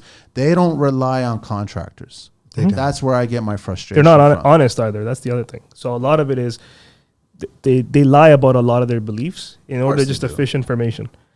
So we don't give out our estimates, or we don't give out our price lists. Nor you shouldn't. Yeah, we let them look at it for as long as they want, but we're not this show that we designed the basement, we did all the scope, we priced line by line by line, 40 line items, and you're just going to take that. It's for the integrity of the industry. I don't care about somebody's going to copy it, but what I don't want is a young kid coming up in the game trying to say, hey, I can copy what these guys did after hundreds of basements, and I'm going to become this overnight. That's my problem, because I know that's only going to put a bitter taste in people's mouth. And if somebody's trying to knock you off, it still gets associated with your name, because they can say it's something like Assured Basements. Every young tradesperson that comes into the game and they want to start their own ship. It's all about more money first. That's how they think first. It's kind of like they're Anakin. All right? For any of you Star Wars fucking fanatics out there. The kid started off all right, and then shit sort of happened, right? And then he became a bad guy. Right? But then he came back to being a good guy. My point is that the kids will start out, and this is totally fine. Listen, all the jobs that I've done, not one job have I ever done cash. But I know a bunch of contractors in the industry that do cash still to this day. I'm not disrespectful of them. I don't look at them any lesser. I still respect the work that they do. They're doing it to keep their clients happy and to keep the work flowing. The problem is that I bring up the Anakin is because you get a point where you're a new kid on town, you're coming in and you start off, you don't have the insurances, you don't have the WSIB, you're trying to do things for cash and you're saving all this money and then you're making all this money too. But at some point, you're going to have to decide either you're going to go to the dark side or you're going to go to the light side, right? And so you're going to go legit. And your price is going to go up, and you're going to have all the certifications for all your trades that are working with you, or you're not going to, and you're going to continue going down that road, and then you're going to be the Kijiji person. So you choose on that. So I'm not worried about, I've never had the point where clients are asking me, well, this guy that I got a quote for was half your price. It's not a conversation for me. 100%. If you want to go with that route, then by all means, good luck. Nice to meet you guys. Thank you so much for the espresso, and I leave. That's it. So I'll elaborate more on that. One of the things that we do on the discovery call is we kind of in a way, depending on the guy's taste, we can make analogies. So for example, what kind of car are you looking for? Are you looking for a Prius? Because that's not what we sell. We're selling Lexus, Infiniti, Acura, Minimum. Yeah. So one of the things we analogy give that, one of the analogies we use is the QX60 van, right? Are you looking for the Caravan or the one more loaded up? Yeah. Right. And the industry is full of cutting corners, even legitimate so-called contractors, where they'll cut some in the bathroom, some on the staircase. We don't do that. So we do proper staircases, built properly, proper wood, stained, none of that laminate prefabricated stuff, none of those prefabricated Costco showers that are going to leak. Yeah. But the industry's full of that. It's just how it is. Like I said, there's two paths, right? Yeah. So that's why, when you guys are doing a basement, what's the average cost for a 1,000 square foot basement? Depends. You want to tell more accurately, or you want to tell on the sales side on the first end? So more accurately, you're looking at a minimum, just a personal use basement. Yeah. So and I'm not holding it to you because the thing is, so 1,000 square foot basement, you're going to at least have a 3-piece bath. Correct. Whether that's going to shower. So it could be a tub shower, it could be a stand up shower, right? Sure. Then you're going to have a vanity and a toilet. There's your 3-piece. No problem. The bath. And then all of a sudden you're going to have a kitchenette probably, right? A kitchenette. Or a wet bar. So when I say kitchenette, no stove. No stove. Correct. Right? So that's why I call it a kitchenette, Correct. right? So I know that some cities will say, listen, get rid of that word kitchenette, change it to bar. Correct. Right? Because you could put a sink in there, you could put a microwave in there, but and trust me, I've done jobs where it's like we added an extra cabinet, we added a piece of stone, we popped it in, we passed, got the full, signed off. Bring in the stove, right? It's just how it works. Or a hot plate. I'm fine. Whatever. But the homeowner signs off, of course, that there is no cooking allowed. And right now, I'm not going to ministry jail right now. Exactly. So I don't give a shit. Good luck on trying to find out which job that was, right? So it doesn't matter to me. That's it. So you have that. Then you have a rec area, and then you probably have a bedroom. Yep. And then you're closing off everything else. So you're building that for about $85 a square foot. That's kind of low, no? It is low. That that's what the market is telling you that the you have to market be is at. The market is having is telling 40 us we have to be a at square $55 a square foot. I'm not kidding. You Google this right now. It's on Google FAQs. Like if you write on Google, like one of the objections is, well, where'd you get your pricing from? Well, I Googled average price. It's the most number one search term in Ontario in our industry is average cost to finish a basement in Ontario. I'm not kidding you. So we do analytics on Google and we talk to our SEO teams. The number one search term where people get this answer from, when you write this to Uncle Google, this answer has been $50 to $55 a square foot since the past 8 years. It never factored in inflation, never factored in cost of living, never factored in anything. It says $55 since 2013. So how does that work when someone's doing a query into that? And is this People believe- Ontario? This is Ontario. So Ontario, the answer, yeah, oh yeah. So one of the things I'll tell people is, do you believe everything you read on Google? Of course not. Right? And they say, well, kind of. I'm like, so then once I've built enough rapport, I'll say, well, let's say all these people go to hell. Do you believe that? No. Well, if you write Google, it will give you the answer to that too. Of course. All these type of people will go to Of hell. course. Right? But a lot of people are naive and it's like they want to hear that. They want to hear when a contractor sits that the contractor is making no money and they got the better end of the stick. They just want to feel they got the better end of the stick. Well, Not I understanding believe that they're I not know. going to have the better end of the stick when they I hire believe somebody like that because their basement is going to break. Okay, but hang on. So I'm going back to. So you guys are saying that it should be 85, but realistically it should be 140. On a personal or legal? No, on personal, not even legal. Personal, it should be about $100 a square foot. Okay, and legal 140? Legal minimum. That's still low to me. 155, 165. So 1,000 square foot, you're 165. 165,000. 140,000. Minimum. And not a legal dwelling, you're at 100,000, which I still think is low. Yeah. Right. So that's what I'm saying is how do you guys communicate with these clients? Because that's the thing. I'll just walk away. Right. I used to know a guy, he passed away, but he was really funny. Whenever you ask him for something and you reach your hand out, he would drop the item before you actually grabbed it just to teach you a fucking lesson. Right. So at that point, when I get clients that are telling me this shit, that they only pay 55,000 for a product that's 140,000, I'll just drop the shit right in and walk away. That's it.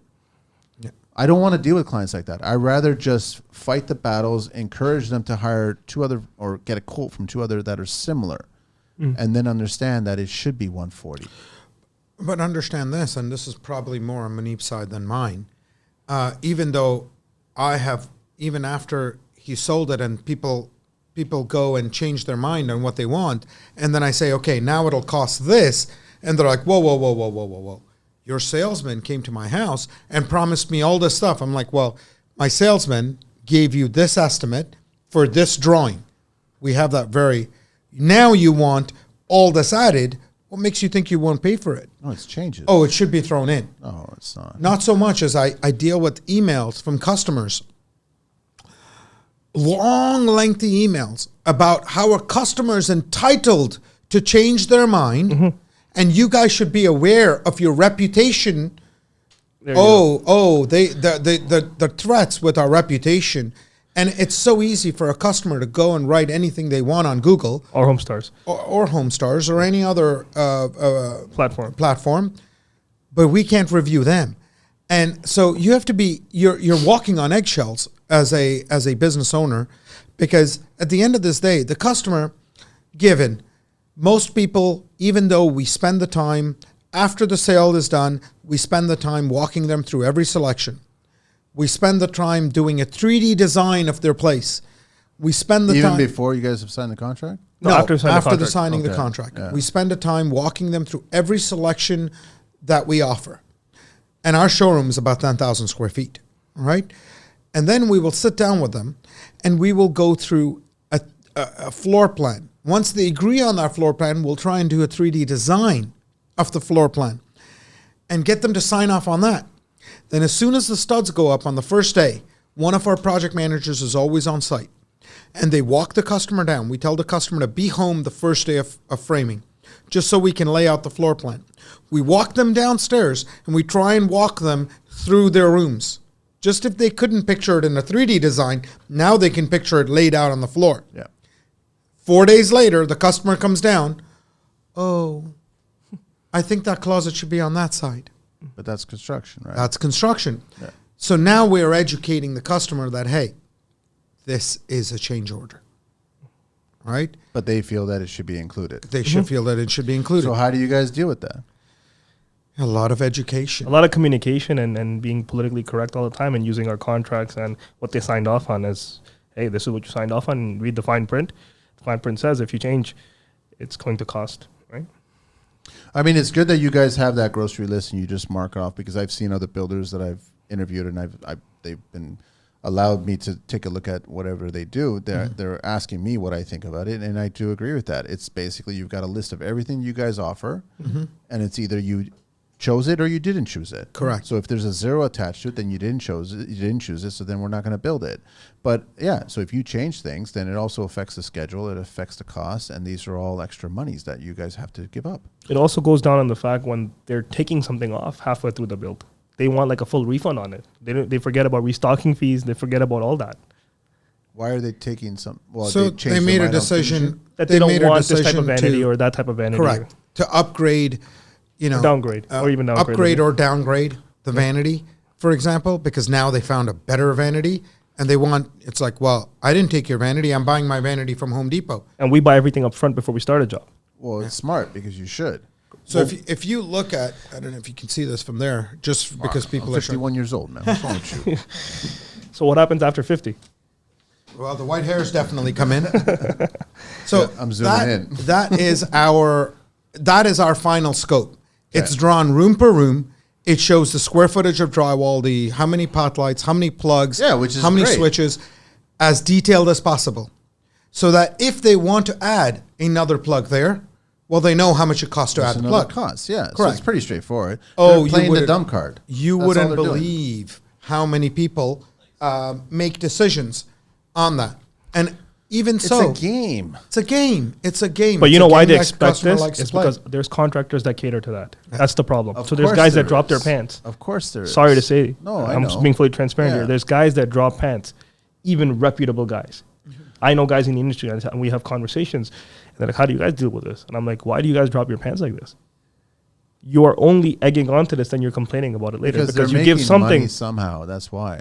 but you give them one thing, then they're going to want this. They're going course they will. to want your throat. Of course they will. And for example, us, just so you know, I don't know how the contractors work, but people leave a final bill hold. We don't do that. After flooring is done, we take our final check. Good for you guys. Everything up front. Smart. We are not working without money. And then some people argue with that, and I'm like, I'm a jukebox. You pay to play.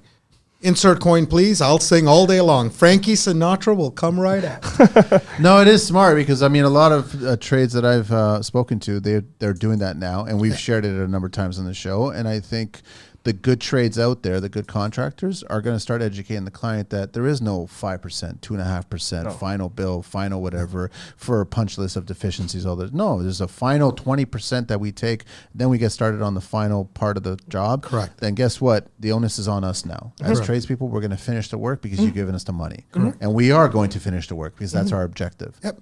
And I love that the Consumer Protection Act has updated everything. So now you don't have to wait. There is no holdback for deficiencies anymore like there used to be. 10%. No, there used to be a 10% holdback, and now they pulled that off. Yeah, correct. Yeah. Doesn't do anything. Like, trust me. My experience, you can have a contract and the client can still dispute it. Correct, but there is case law that has ordered contractors to that has actually ordered contractors to pay for not finishing jobs. Well, of course, you got to, but then now you have to take them to legal. Correct. Of course, right? Yeah. So either the home but then also don't forget the flip side. Contract or client's not paying. And, Yes. and kicking you out or whatever, right? Correct. And now you're out money that work has already been performed on. Correct. Now it's on you to either get a lien that you have to, what's the term called? Perfect.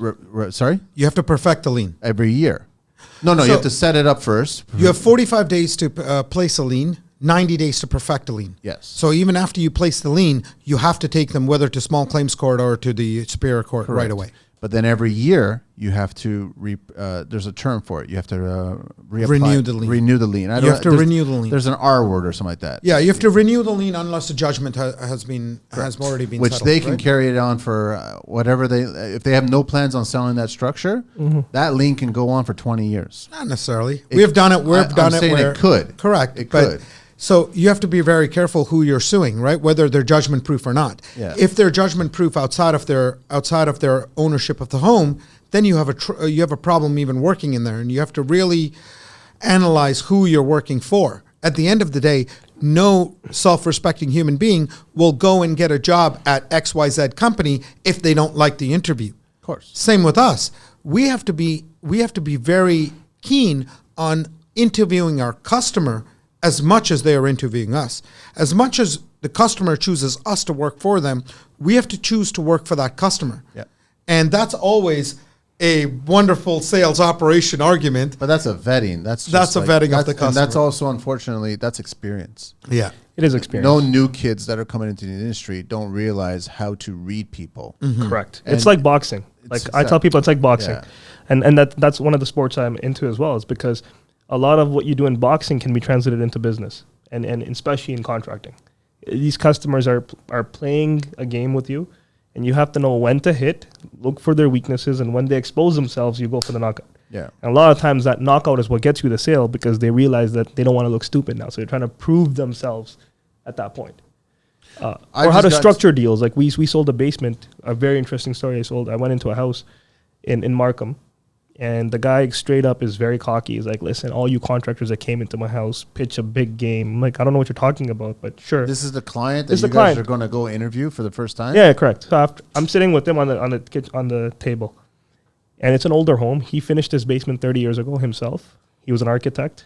He had some floor plan he even drew, showing me his work. It was like the old school way of hand drawing. I said, it's mine. It's my souvenir. Took it from him, kind of got okay. He's like, I had 9 people I interviewed. None of them were able to give me, none of them were able to satisfy me. So I'm like, what am I going to do? He's like, well, they're all saying 80 grand, 90 grand. I'm like, sure, fair enough. That doesn't matter. They're giving him a ballpark. They're giving him ballpark and contract, some of them. The problem was this basement was very old, and it was basically finished, right? So we had to demolish it and rebuild. So I said, since you're an architect and you're a proponent of the building code, he was very adamant. He wants everything OBCQ9. Cool. I said, let's go downstairs and see if it was done to building code when you did it 30 years ago. Now it's on him. He's like scared. He's like, I framed it 16 on center. I'm telling you it's building code. I'm like, would you be willing to take off one of the wood paneling to even look behind? He's like, yeah. So he takes it off, and the studs were put like this, how you have them right now. Yeah. Not even like this. Yeah. No tracks, no nothing. So his ego completely got destroyed. I said, look, this is what I'm going to do for you. 9 people weren't able to satisfy you. Let's just take a retainer for demolition. We're going to charge you 13 grand to demolish this basement. And after that, we'll give you a price. And if you like it, you'll go ahead. He signed the demolition disclosure. We demoed the basement first. And then we came and we sold a $140,000 basement. $185,000 basement. So what did you guys discover there? Oh, it was just old, and it was bigger. But it's 30 years of construction. Even if it was built back then properly to code or just above code or whatever, it's still not going to meet code today. Well, they added so much more once they saw the space because it's actually 1,600 square feet, but they were thinking it's 1,000 because they couldn't measure properly because there's so much walls in between. Here's what he said that's really key. 7 to 8 contractors came in there, gave him a price of $80,000 all in to demo and rebuild a 1,500 square foot basement. That's the key. Now, that's another problem that we also face in our industry that customers really need a good education on, is the step-in progress, right? Like I showed you, our scope of work before we start building, before we shoot a nail into the floor, is probably between 14 and 25 pages long, right? It's a very detailed. And we do that much detail because our goal is not to step in this customer. Most companies that are coming in will start at 80,000 for 1,500. There's no way you can build that. That won't even make the cost of the materials, let alone the actual labor. Customers don't understand this, so they will start at 80,000, then they will demo, then they will add 30,000, then in the middle of the basement they will add another 30,000 and another 30,000, and they will get to their eventual figure. Of course. And we will be equal at the end. For us, unless you physically add something or the building inspector decides, he doesn't like XYZ, he would rather add this to the already approved permit. Unless that actual event happens, you know, The number stays. the number stays the same right to the end of the But construction. that's not reality. That's not They reality. change, things change, additions. It just happens, right? Where did he get this list of 7 or 8 or 9, whatever different? All Google, right? There, we have like there's a lot of basement builders, so-called basement builders. Yeah. And there's a lot of good ones too. But again, the mistake is that a lot of them hire sales guys without training and understanding this science of where to hold your cards, where not to hold your cards, where we come in with a lot of experience, right? I've been doing this for a very long time.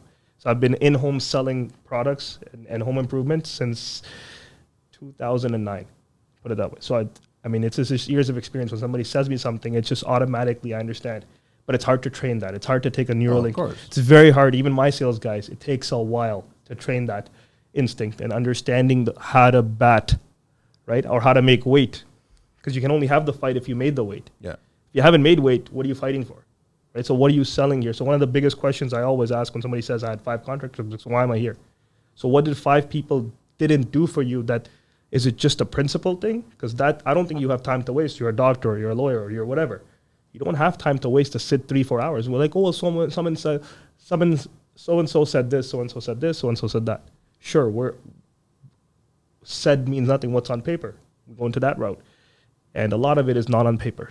So a lot of people, what they're doing is the industry. I don't know how the rest of the construction industry is, but in basements, they throw a fishing rod to see if he bites. Yeah. The more he bites, the more serious they go. Whereas we vet, we do all that upfront work to vet. Then even when we're vetting and we're in the house, we don't play the Zoom call model or whatever. There's people that sell basements on Zoom calls. Oh yeah. There's people that are selling basements on Zoom calls I've never heard of that. without a measurement, without anything. So the first question I tell them is, do you believe somebody can sell a basement on a Zoom call? Well, the other company gave me a such and such quote. I came across this recently where he was priced a basement at 60,000 and our price came to 60,000. But the way our line items were versus the other guy was completely different. So the Zoom call, they were charging a demolition price of 4,000 to demolish the basement. So what's in that basement at 60,000 that you guys priced out? It was a very small basement. square let's say. footage of what? What's in it? 600 square feet, bathroom, stairs finished, and there was a demolition charge.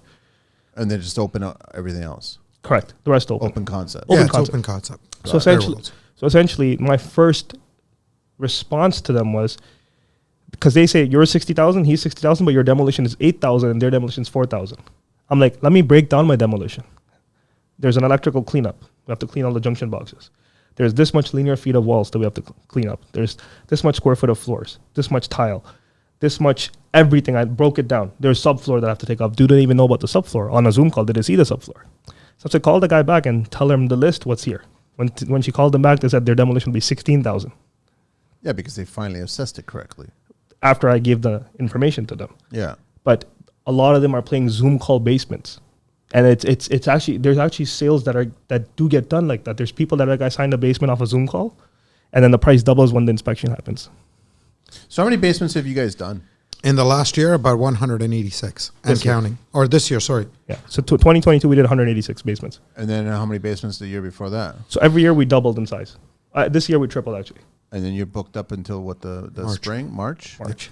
Currently, we're booking in March. On average, you're pulling off basements in what, that 8 to 10 week period? 8 to 10 weeks. Okay. And that's another thing. So let me correct you on that. All of these so-called basement guys advertise 3-week basements, and people believe that. That's I don't impossible. Yeah. So just so you know, people believe that, and there is reputable names that advertise that, and people can fathom that in. So we don't say that. We said, look, minimum 5 to 6 weeks could go into the 8-week mark with the touch-ups, the final phase. But even like to get to substantial completion, it's 5 to 6 weeks. So The fastest we've built a basement is 5 weeks. And that is literally just the perimeter walls on the floor and baseboards. No doors, no bathrooms, no nothing. No exit. No, there's no exit. It's just regular stairs. It was a personal use. It was about five weeks from the start of construction, not from the permit. Because permit alone Yeah, that's a different will story. take 4 to 8 weeks on a personal use. Are you guys taking the full responsibility of the permit? Sorry? You're applying for the permit? Generally, we apply for In the most personal cases. permits. We also have like BCI designers hired to apply for the permits, and we have engineering firms that we partner with. So If So we the BCIM people that you work with, they're designing the layout as well, or you guys? no, we handle are that? designing layout. You guys design. We are that designing based on your specs, right? based on our specs. So out of all these jobs that you guys are doing, and you're spending that 14 hours of vetting, trying to get the right client, and then you're still getting that 100 plus, and now next year you're going to get 300, I guess now. Hopefully, if the economy stays good, Yeah. when we're going into Alberta, hopefully. Yeah. Right? Yeah, And then yeah. I can only assume that there's more work out that way as well too. Are you guys having to educate every single client this whole path thing? Because I personally am still, I know you guys are talking about on average what the basements are costing, what, $80,000? I would say like this year, if you divided the math of like the total that we divide by, like the revenue that we did, I would say 70,000. To be fair, I still think that's low. 100% It is agree with low. you. I'm not disagreeing with you. We wish we could, like these basements. But People the don't. clients, they don't have the money to give you more. No, that's not the problem. The thing is this. You have to make a decision what kind of company you want to be. Yeah. Right? Always. You have to make a decision when I was just doing restoration, in the beginning when I was much younger, we would do it all. Right? We would go right from the roof right to the fence, right to the inside of the house. And we ended up hiring a lot of do-it-all employees, right? A lot of handyman employees. Yeah. I found that was the worst model in the world to operate because, a jack of all trades is a master of none or a master of one and jack in everything else.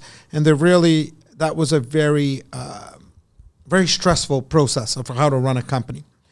And even when we started with basements in 2019, when we used to do a couple of basements, I would say, okay, you know what, we're going to assign the basement to this employee and he will construction manage and kind of assist in the construction as well. It was a stressful process. So what we started doing now is we have trades, like we have employees dedicated to a trade. Smart, by So the the way. framers Yeah. frame, the drywallers drywall, the tilers tile. If the tiler has no work for a day or two, he can assist painting. If my finished carpenters don't have any work, they can do some rough carpentry. But in general, so our profit margins are tight, very tight, to the point where if you look at overall in a year, our net was probably only 6%. Really? Right? Oh yeah. Yeah, man. Over the year. After you Right? pay your trucks, after you pay gas, you pay 407 bills, you're paying designers, you're paying PMs, CMs, showroom rent. We Yeah. generally have one construction manager running through every 5 jobs. But you guys know that at 6%, that's low, right? Very low. Net, not gross profit. No, I get it. It's still Correct. It's, It's still low. It's low, 100%. But the thing is, what we wanted to do is enter actually compete in the market to create the name and then look from there, right? Because when you're competing against XYZ WRX Basements, who's been around for 8-9 years and is offering cheaper pricing than you are, they are not doing. If you really look at some of the names that have been around this industry, and I'm not going to mention them, but if you look at the names that have been around this industry, the one thing that the customer doesn't realize is who is actually performing the work. Oh, it's not them. It's not them. I know. If you look at Assured Basements, we have 22 current vehicles geotabbed running around the city. All That's marked. that's not our construction managers, not our project managers. That is only our trade employees. So framers, plumbers, we have plumbers in-house, framers in-house. We do Drywall. not have electricians and HVAC in-house because we just don't have the volume for that right now. Will we eventually have it in-house? Yes. But at the moment, we do not have those 2 trades in-house. The rest of the trades are in-house, right? So you're not having a subcontractor coming to your job, and that's how they're mitigating costs. Our focus is on quality. Our focus is on things being done right. Our focus is on things being done to our system that we have created, that we know, that we have tested, right? Our focus is not to sell a project, design a project, get you a permit, call some contractor on the back from the back of his truck, say, "Here's the permit, go build it. Here's your percentage of what I've sold." That's not our idea. So we are competing at that same level. So when we're looking at their cost being equal to ours, and we are competing at the same price as those reputable basement builders, we have found that our net is somewhere between 6 and 8%. But right now, you guys are taking a hit just to build. Just a to model, build. Just to build. 100%.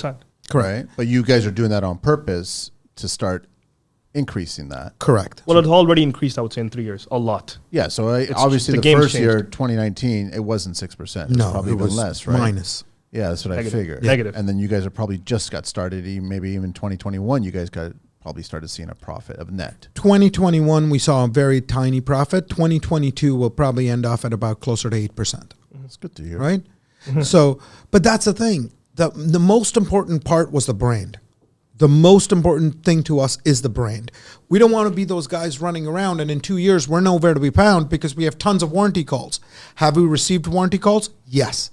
Right? Our time period to deal with warranty calls is 30 days. Yeah. So, and every one of our customers knows that, we have example after example of warranty calls we've received that we have addressed generally within 30 days, unless it was we only received one that was a little bit more complicated. Took us about 2 months to address it, but we addressed it.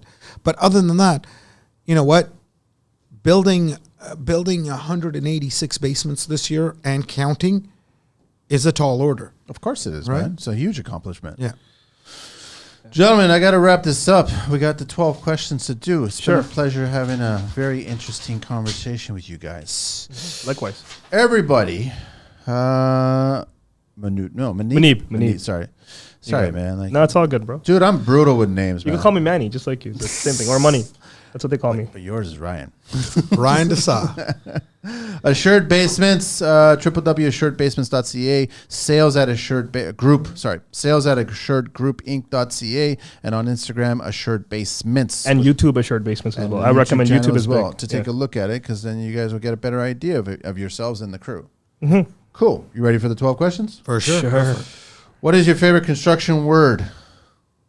My favorite construction word? It's a good question. I have 12 of them. I have one. That's it. You have one question? No, Oh, one word. favorite word. What's that? Completion. The certificate of completion. That's it. What's yours? Thinking. It's a good question. It's coming to. What would it be? Everybody's different. Completion. No, it's not completion for sure, but.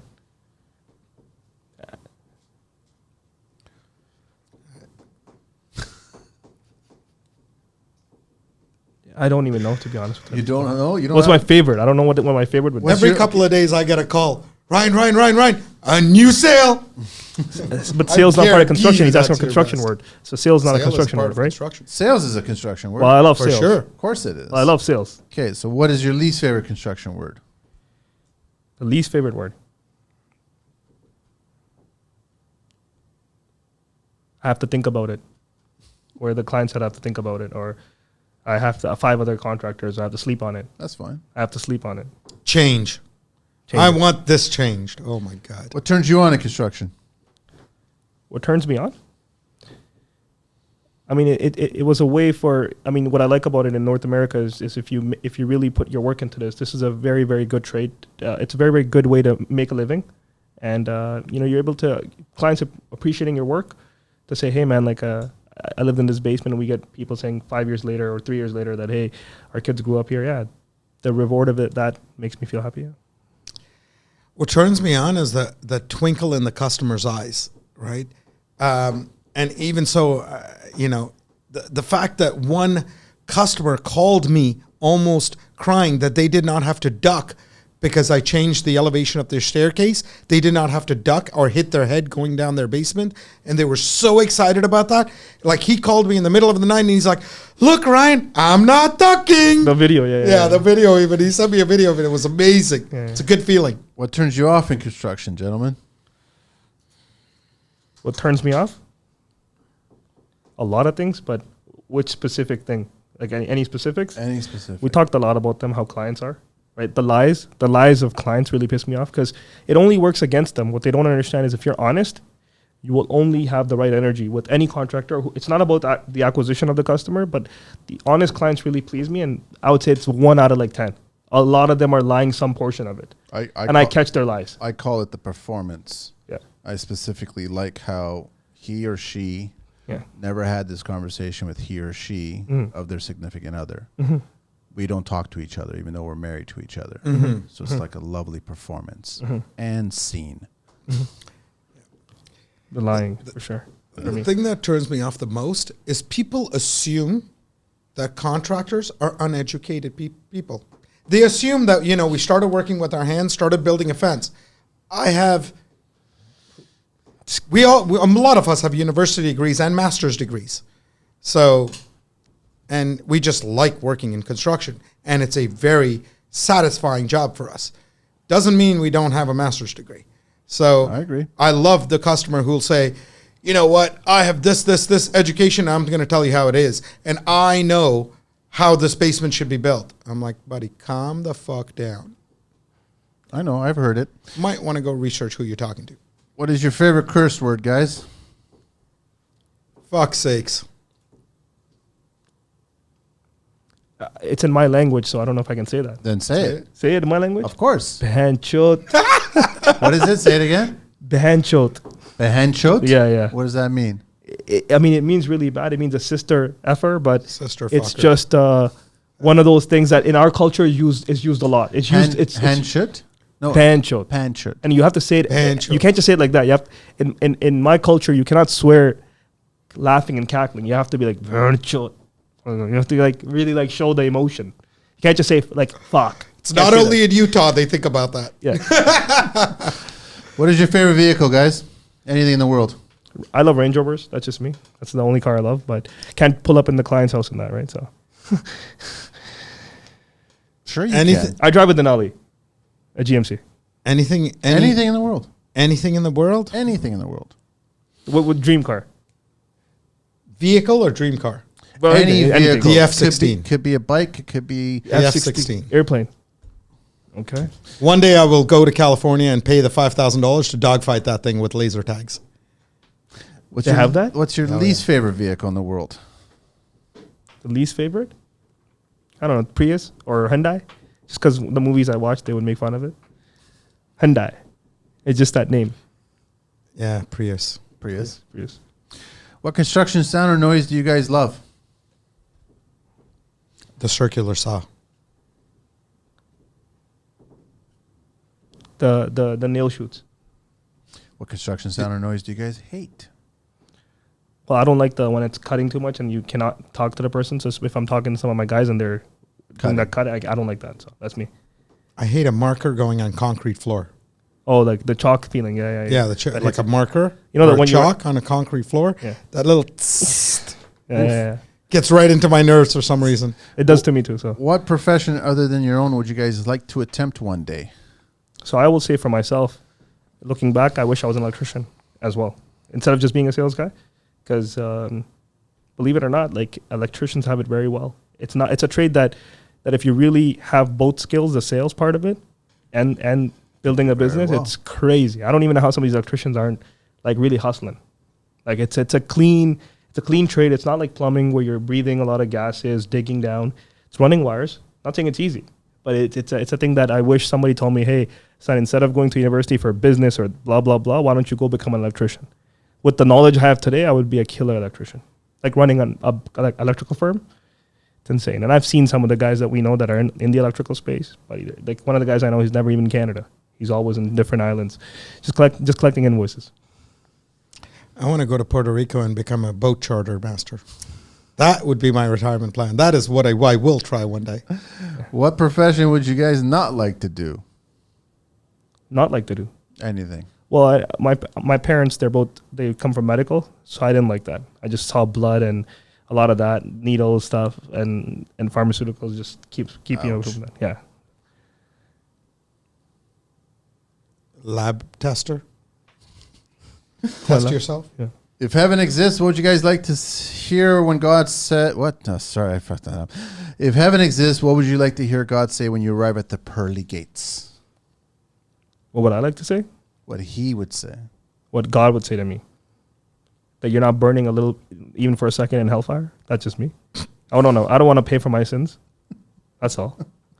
Because part of it is the belief if heaven exists, you got to first get punished to go to heaven. I don't want the punishment. Huh? Yeah. You got to get punished. I see what he's saying. Yeah, I just don't want the punishment. I want to walk straight to heaven. Whether that heaven is a little bit, let's say if the calculation is you're going to get punished for X amount of years, but then the heaven is greater, I'd rather take the little bit of the heaven because it's eternal, but I don't want to go through the pain of it. That's what I'm trying to say. I get it. That's me. What's yours? What would God say to me, or what would he say about me? If heaven exists, what would you like to hear God say when you arrive at those pearly gates? Good job, man. Welcome in. That's it. That's it. Gentlemen, thank you very much. Maneeb. Ryan. www.assuredbasements.ca, sales@assuredgroupinc.ca, and on Instagram and also on YouTube, Assured Basements. Thanks very much, guys. All the best Thank to you, man. Thank you. I It was a appreciate great it, show. brother. Thank you, Angelina. We're out of here.